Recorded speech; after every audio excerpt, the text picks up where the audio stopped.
Telangana industrial infrastructure corporation అంటే TGIIC హైదరాబాద్లోని ఉస్మాన్ నగర్ ప్రాంతంలో భూమి విక్రయాల కోసం కీలక నిర్ణయం తీసుకుంది.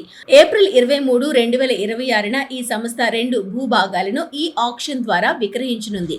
మొదటిగా మొత్తం 48 ఎకరాల విస్తీర్ణంలో 6 భూభాగాలను మార్చి నెలలో వేలం వేయాలని ప్రణాళిక సిద్ధం చేసినప్పటికీ ట్రాన్స్ఫరబుల్ డెవలప్మెంట్స్ రైట్స్ స్పష్టత లేకపోవడం, అసెంబ్లీ బడ్జెట్ సమావేశాలు మరియు రియల్ ఎస్టేట్ మార్కెట్ పై ఉన్న అనిశ్చితి కారణంగా ఈ ప్రక్రియను వాయిదా వేశారు. ఇప్పుడు మొదటి దశలో 10 ఎకరాలు మరియు 5.72 ఎకరాలు 2 ప్లాట్లను మాత్రమే వేలం వేయాలని నిర్ణయించారు. ప్రతి ఎకరానికి ప్రభుత్వం 39 కోట్ల కనిష్ట ధరను నిర్ణయించగా బిల్డింగ్ లో కనీసం 25 లక్షల పెరుగుదలతో పాల్గొనాలి. ఉస్మాన్ నగర్ లో మొదటిసారి జరగనున్న ఈ వేలం ప్రత్యేక ప్రాధాన్యతను సంతరించుకుంటుంది.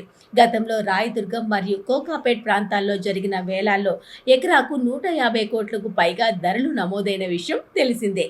ఈ భూములు మిక్స్డ్ యూజ్ జోన్ లో ఉండడంతో నివాస, వాణిజ్య, రిటైల్, హెల్త్ కేర్ మరియు ఎంటర్టైన్మెంట్ వంటి విభిన్న అభివృద్ధి పనులకు ఉపయోగించుకునే అవకాశం ఉంది. అంతేకాకుండా ఈ ప్రాంతం ఔటర్ రింగ్ రోడ్డుకు కేవలం 2 నిమిషాల దూరంలో ఉండగా ఫైనాన్షియల్ డిస్ట్రిక్ట్ కు 15 నిమిషాలు, హైటెక్ సిటీకి 30 నిమిషాల దూరంలో ఉండటం పెట్టుబడిదారులను ఆకర్షించే ముఖ్య కారణంగా నిలుస్తోంది.